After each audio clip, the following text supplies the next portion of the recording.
അനുഗ്രഹീതമായ ഈ പ്രഭാതത്തിൽ ചിന്തയ്ക്ക് ആധാരമായി എടുത്തിരിക്കുന്ന കുറുവാക്യം റോമർക്കെഴുതിയ ലേഖനം 6-ാം അധ്യായം 3-ാമത്തെ വാക്യം. യേശു ക്രിസ്തുവോട് ചേരുവാൻ സ്നാനം ഏറ്റവരായ നാം എല്ലാവരും അവന്റെ മരണത്തിൽ പങ്കാളികളാകുവാൻ സ്നാനം ഏറ്റിരിക്കുന്നു.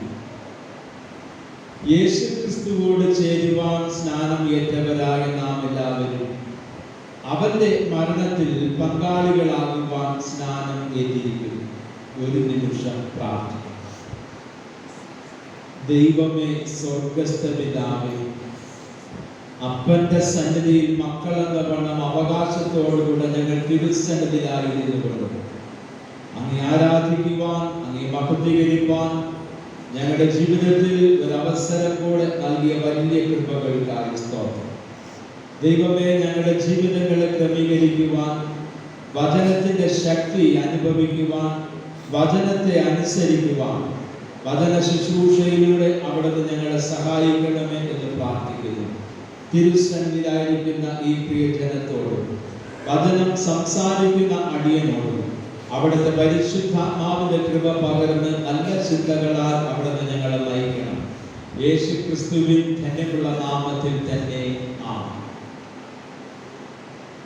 ദൈവത്തിന്റെ അതിപരിശുദ്ധ നാമം വാഴ്ത്തപ്പെടുമാറാകട്ടെ.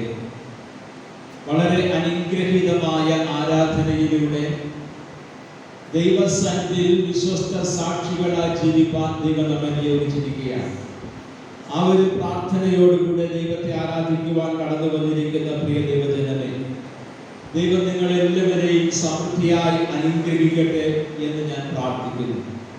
പ്രിയമുള്ളവരെ, ഇത് സുപ്രസാദ കാലം, രക്ഷാ ദിവസം. ഈ നാടുകളിൽ നമ്മുടെ രക്ഷയ്ക്ക് വേണ്ടിയുള്ളത് നാം കരുതിയില്ല എങ്കിൽ നമ്മുടെ ജീവിതങ്ങൾ എപ്രകാരമായി തീരുമെന്ന് ഒന്നും നമുക്ക് നിർവചിക്കുവാൻ കഴിയാത്ത ഒരു അന്തരീക്ഷത്തിലാണ് നാം ജീവിക്കുന്നത്. ലോക സംഭവങ്ങൾ, കർത്താവായ യേശുവിന്റെ വീണ്ടും വരവിന്റെ കാലൊച്ചകൾ നാം ശ്രദ്ധിക്കുന്ന അവസരങ്ങളാണ്. പലവിധമായിരിക്കുന്ന അപകടങ്ങളും പ്രകൃതി ദുരന്തങ്ങളും മനുഷ്യ ജീവിതത്തിന്റെ മുമ്പിൽ വളരെ ഭയാനകമായ ജീവിത അനുഭവങ്ങളെ വരച്ച് കാണിക്കുമ്പോൾ നാം ഈ നാളുകളിൽ ഉണർന്ന് ദൈവത്തെ ആരാധിക്കുവാൻ, നമ്മുടെ കുറവുകളെ ഒന്ന് അനുദപിച്ച് ഒരു വിശുദ്ധിയിലേക്കും വിശുദ്ധ ജീവിതത്തിലേക്കും നമ്മുടെ ജീവിതങ്ങളെ ക്രമപ്പെടുത്തുവാൻ ദൈവത്തിന്റെ പരിശുദ്ധാത്മാവ് നമുക്ക് നല്ല ആലോചനകൾ നൽകുകയാണ്. നമ്മുടെ ജീവിതത്തിൽ ഏറ്റവും സന്തോഷകരമായ അനുഭവങ്ങൾ ദൈവത്തെ ആരാധിക്കുന്ന അസുലഭ സന്ദർഭങ്ങൾ തന്നെയാണ്. അതുകൊണ്ടാണ് ദാവീദ് സങ്കീർത്തനക്കാരൻ പറയുന്നു, എന്റെ ദൈവത്തിന്റെ ആലയത്തിൽ വാതിൽ കാവൽക്കാരനായിരിക്കുന്നത് എനിക്ക് ഏറെ ഇഷ്ടം. അതേ പ്രിയമുള്ളവരെ, ദൈവത്തെ ആരാധിക്കുവാൻ ലഭിക്കുന്ന സമയം പരമാവധി ദൈവഭയത്തോടുകൂടെ നാം അത് വിനിയോഗിക്കുന്നുവെങ്കിൽ തീർച്ചയായും ഈ ലോകത്തും പരിപാലന ലോകത്തും ദൈവിക അനുഗ്രഹങ്ങളോടുകൂടെ ശുഭാപ്തി വിശ്വാസത്തോടെ സന്തോഷത്തോടെ നമുക്ക് ജീവിക്കുവാനായിട്ട് കഴിയും. അത്തരത്തിലുള്ള ഒരു ജീവിത ക്രമീകരണങ്ങളിലേക്ക് നമ്മുടെ ആരാധനകൾ നമ്മെ നയിക്കുമാറാകട്ടെ എന്ന് ഞാൻ പ്രാർത്ഥിക്കുകയാണ്. ഇന്നത്തെ ചിന്താവിഷയം സ്നാനം ക്രിസ്തുവിനോട് മരിക്കുകയും ഉയർത്തുകയും ചെയ്യുക എന്നുള്ളതാണ്. സ്നാനം ക്രിസ്തുവിനോട് മരിക്കുകയും ഉയർത്തുകയും ചെയ്യുക എന്നുള്ളതാണ്. സഭയുടെ ഏറ്റവും പുരാതനമായ അതിശ്രേഷ്ഠമായ ഒരു സാക്രമന്താണ് ഈ സ്നാനം എന്ന് പറയുന്നത്. ക്രൈസ്തവ വിശ്വാസത്തിന്റെ കൂദാശകളിൽ ഏറ്റവും പ്രാധാന്യം അർഹിക്കുന്ന അടിസ്ഥാനപരമായ ഒരു കൂദാശ തന്നെയാണ് സ്നാനം. ഈ സ്നാനം എന്ന വിഷയത്തെ കുറിച്ച് കഴിഞ്ഞ വർഷം വളരെ വ്യക്തമായി നാം ചിന്തിച്ചു. അതിലൂടെ നമ്മുടെ സംശയങ്ങളൊക്കെ ദൂരീകരിക്കപ്പെട്ടു എന്ന് ഞാൻ വിശ്വസിക്കുന്നു. അത് പല നമ്മുടെ സഭയിലെ വിശ്വാസികളും അക്കാര്യങ്ങൾ എന്നോട് സംസാരിച്ചതായ ദിവസങ്ങൾ ഞാൻ ഓർക്കുകയാണ്. അതുകൊണ്ട് ആ ഒരു ചിന്തയിലേക്ക് കടന്നു പോകുവാൻ ഞാൻ ആഗ്രഹിക്കുന്നില്ല. പ്രിയമുള്ളവരെ, സ്നാനത്തിലൂടെ നമുക്ക് ലഭ്യമാകേണ്ടതായ അനുഗ്രഹങ്ങളെ കുറിച്ചാണ് നമുക്കിത് ചിന്തിക്കുവാനായിട്ട് ഞാൻ ആഗ്രഹിക്കുന്നത്.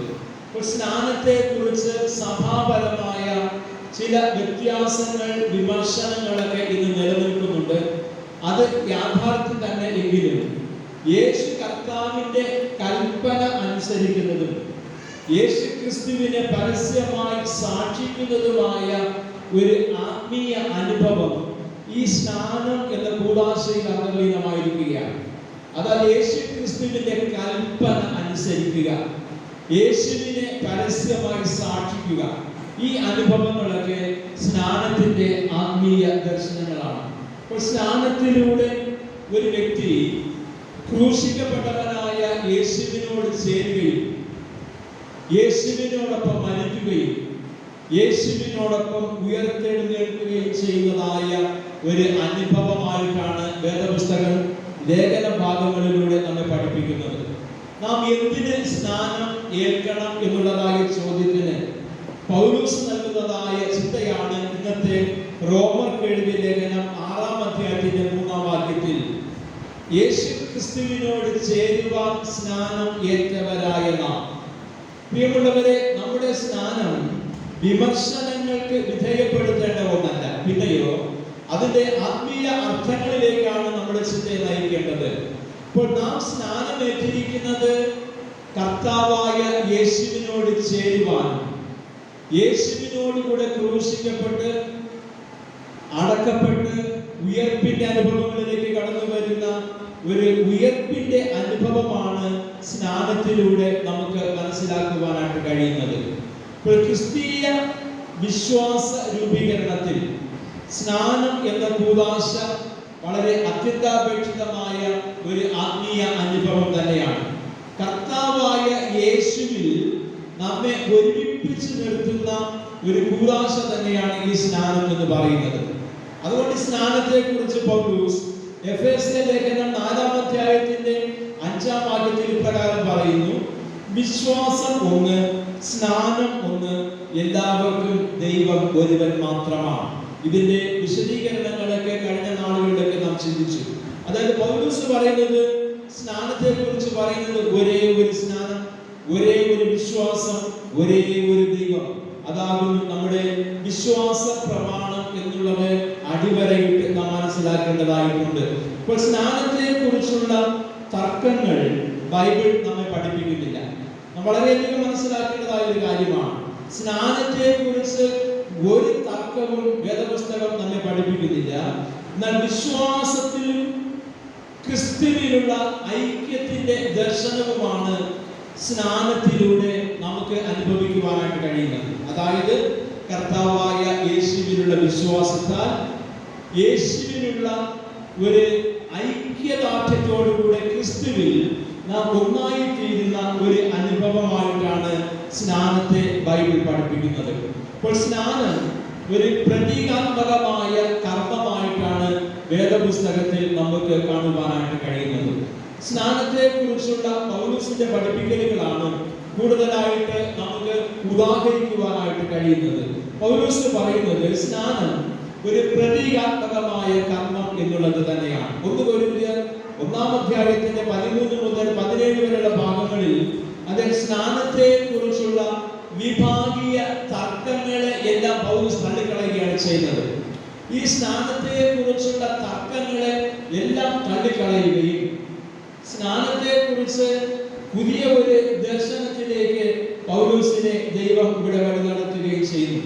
പൗലോസ് പറയുന്നത് അത് സ്നാനം കഴിപ്പിപ്പാനല്ല, സുവിശേഷം അറിയിപ്പാനത്രേ ക്രിസ്തു എന്നെ നിയോഗിച്ചിരിക്കുന്നു. അപ്പോൾ സ്നാനം കഴിപ്പിപ്പാനല്ല, സുവിശേഷം അറിയിക്കുക എന്നുള്ളതാണ് പ്രധാന ദൗത്യം. അപ്പോൾ സ്നാനത്തിന് അതിൻ്റെതായ പ്രാധാന്യം ഇല്ല എന്ന് ഞാൻ പറയുന്നില്ല.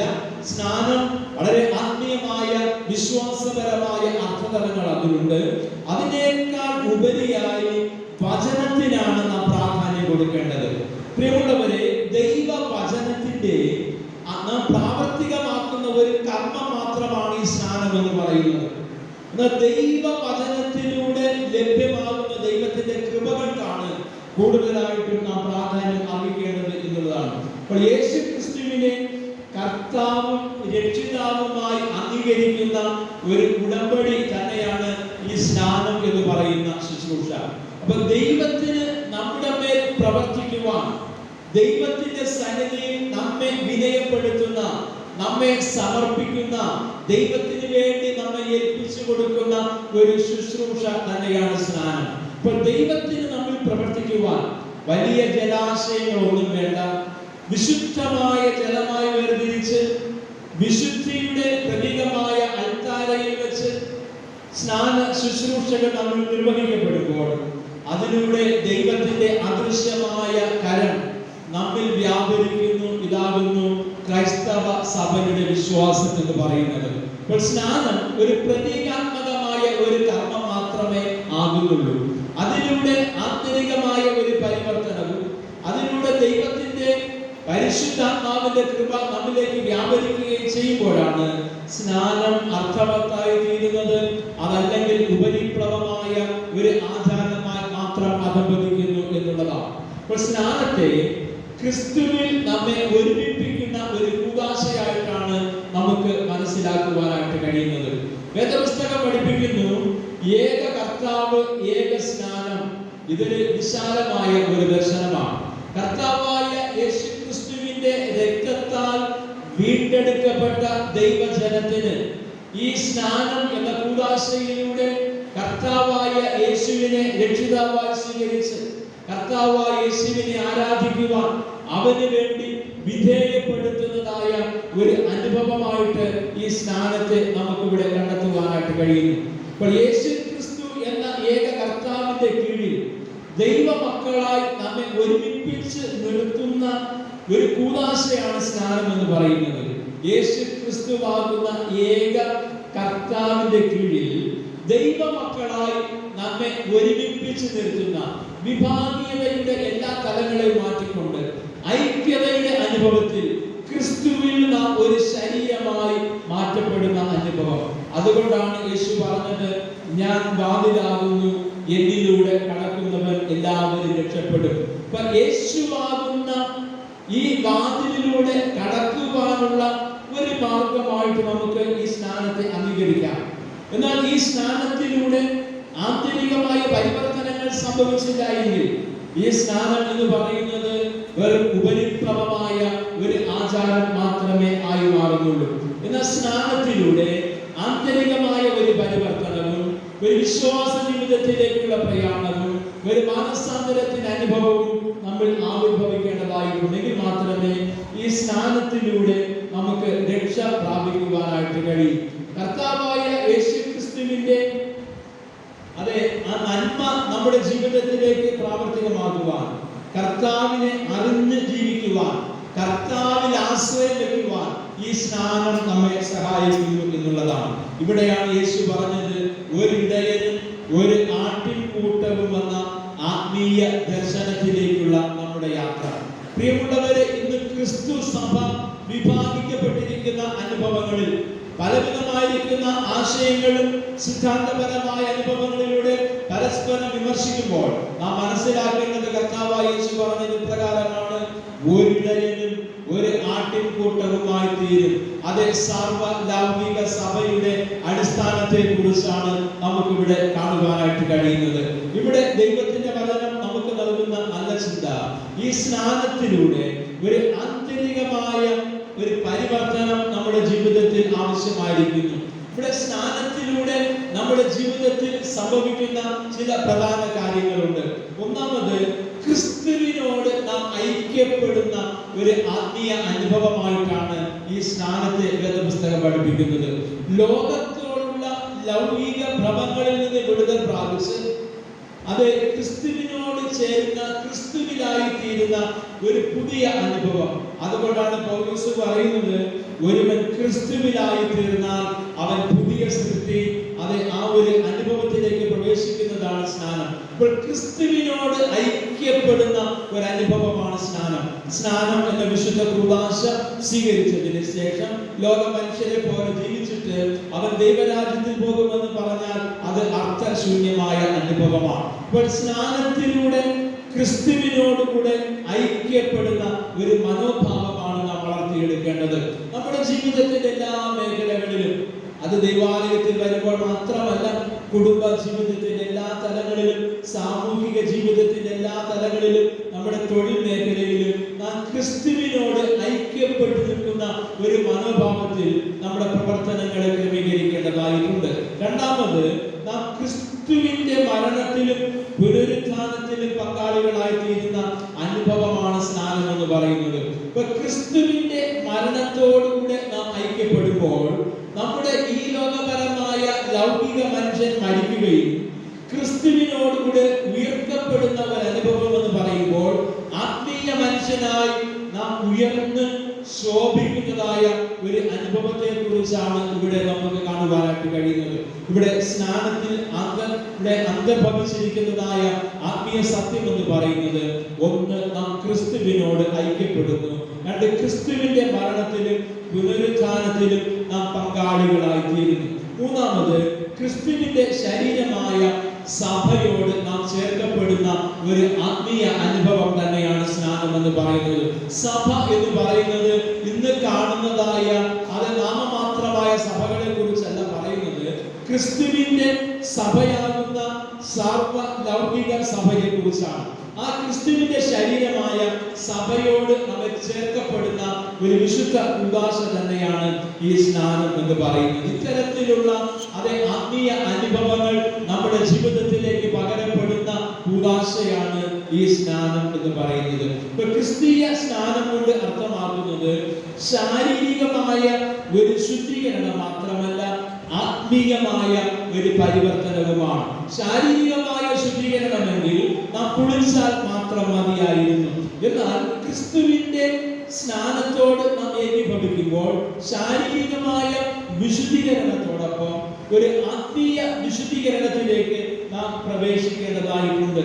അതുകൊണ്ടാകുന്നു പൗലോസ് പറയുന്നത്, ഒരുത്തൻ ക്രിസ്തുവിലായാൽ അവൻ പുതിയ സൃഷ്ടി. ഇപ്പോൾ സ്നാനം ഒരു പുതിയ സൃഷ്ടിയിലേക്ക് നമ്മെ നയിക്കുന്ന ആത്മീയ അനുഭവമാണ്. പ്രിയമുള്ളവരെ, നാം സ്നാനം സ്വീകരിച്ചവരാണ്. നമ്മുടെ ജീവിതത്തിലൂടെ ഇത്തരത്തിലുള്ള ആത്മീയമായ പരിവർത്തനങ്ങൾ, ക്രിസ്തുവിനോട് ഐക്യപ്പെടുവാൻ, ക്രിസ്തുവിനോടുകൂടെ മരിക്കുവാൻ, ക്രിസ്തുവിനോടുകൂടെ ഉയർത്തുവാൻ, ക്രിസ്തുവിന്റെ ശരീരമായ സഭയോട് ചേർന്ന് നിൽക്കുവാൻ, ക്രിസ്തുവിന്റെ ശരീരത്തിന്റെ ഒരു അവയവമാണ് ഞാൻ എന്ന വിശ്വാസത്തോടുകൂടെ ജീവിക്കുവാൻ നമുക്ക് ഈ നാളുകളിൽ കഴിയണമെന്നുള്ളതാണ്. മൂന്നാമത്തെ ചിന്ത, സ്നാനത്തെക്കാൾ വചനത്തിന് പ്രാധാന്യം നൽകുക എന്നുള്ളതാണ്. അപ്പോൾ സ്നാനവും വചനവും ഒന്ന് തന്നെയാണ്. പ്രിയമുള്ളവരെ, വചനത്തിന്റെ പ്രാവർത്തികമായ ഒരു കർമ്മമാണ് സ്നാനം എന്ന് പറയുന്നത്. എന്നാൽ വചനം അതിനുമപ്പുറമായ ശാക്തീകരണത്തിലേക്ക് നമ്മെ നയിക്കുന്ന ഒന്നാണ്. സുവിശേഷവും സ്നാനവും തമ്മിൽ അഭേദ്യമായ ബന്ധമുണ്ട് എന്ന് വേദപുസ്തകം നമ്മെ പഠിപ്പിക്കുന്നു. സുവിശേഷത്തിന്റെ ഔപചാരികതയും പ്രതീകാത്മകവുമായ ഒരു അനുഷ്ഠാനമാണ് സ്നാനം. സുവിശേഷം കൽപ്പിക്കുന്നതിനെ അനുസരിക്കുകയും അത് നമ്മുടെ ജീവിതത്തിൽ പ്രാവർത്തികമാക്കുകയും ചെയ്യുന്ന ഒരു തിരുക്കർമ്മമായിട്ട് നമുക്ക് സ്നാനത്തെ കാണുവാനായിട്ട് കഴിയും. എന്നാൽ സുവിശേഷത്തിലെ സ്നാനം പാപക്ഷമയും ക്രിസ്തുവിനുള്ള അംഗീകാരവും നമുക്ക് ലഭ്യമാക്കുന്നു. പറഞ്ഞു പോകരുതേ, സുവിശേഷത്തിലൂടെ സ്നാനം എന്ന ശുശ്രൂഷ പാപക്ഷമയും ക്രിസ്തുവിനുള്ള അംഗീകാരവും നമുക്ക് നൽകുന്നു. എന്നാൽ ഈ സുവിശേഷം എന്ന് പറയുന്നത് പാപികൾക്കും നീതിമാന്മാർക്കും ഒരുപോലെ ലഭിക്കുന്ന ദൈവത്തിന്റെ കൃപയാണ്. പ്രിയമുള്ളവരെ, സുവിശേഷം പാപികൾക്കും നീതിമാന്മാർക്കും ഒരുപോലെ ലഭിക്കുന്ന ക്രിസ്തുവിന്റെ കൃപയാണ്. അതായത് വചനം ജഡം ധരിച്ചവനാണ് ക്രിസ്തു. ക്രിസ്തു തന്നെയാണ് വചനം.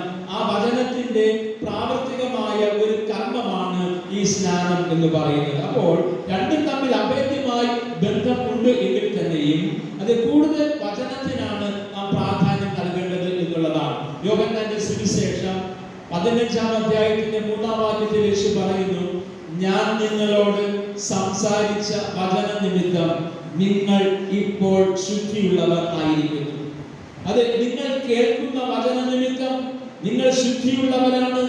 ഈ വചനം നിങ്ങൾ അനുസരിക്കുമ്പോൾ, ഈ വചനത്തിന് അടിമപ്പെടുമ്പോൾ, ഈ വചനം നിങ്ങളെ സകല വ്യാജമാർഗങ്ങളിൽ നിന്നും വിശുദ്ധീകരിച്ച് ഒരു വിശുദ്ധീകരണത്തിലേക്ക് നിങ്ങളെ നയിക്കുന്ന അനുഭവമാണ്. അതുകൊണ്ട് നാം സ്വീകരിച്ച സ്നാനത്തോടൊപ്പം വചനത്താൽ ശുദ്ധീകരിക്കപ്പെടുന്ന ഒരു അനുഭവമാണ് നമ്മുടെ ക്രൈസ്തവ ജീവിതത്തിന്റെ നിലനിൽപ്പിനും പരിപോഷണത്തിനും ഈ നാളുകളിൽ അനിവാര്യമായിരിക്കുന്നത് എന്നുള്ള കാര്യം നാം മറന്നു പോകരുത്. പ്രിയമുള്ളവരെ, സ്നാനത്തിലൂടെ ഈ സാക്രമെന്റ് നാം അംഗീകരിക്കുകയും പാപമോചനവും മാനസാന്തരവും ക്രിസ്തുവിനോട് ഐക്യപ്പെടുന്ന ഒരു അനുഭവത്തിലേക്ക് നാം വളർച്ച പ്രാപിക്കുന്നു.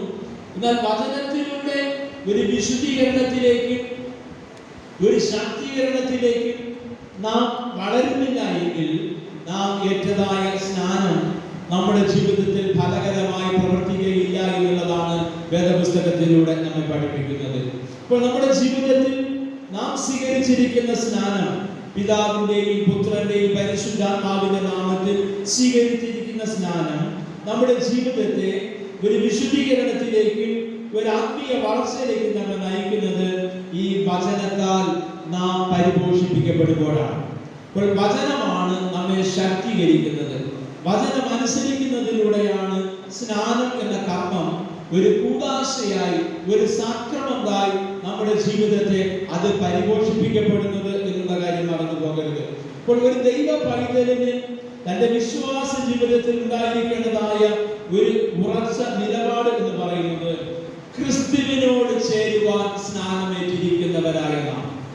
അതേ പ്രിയമുള്ളവരെ, നാം സ്നാനമേറ്റിരിക്കുന്നത് വിമർശനങ്ങൾക്കോ തർക്കങ്ങൾക്കോ വിധേയപ്പെടുത്തുവാനല്ല, പിന്നെയോ ക്രിസ്തുവിനോട് ചേരുവാൻ സ്നാനമേറ്റവരായ നാം.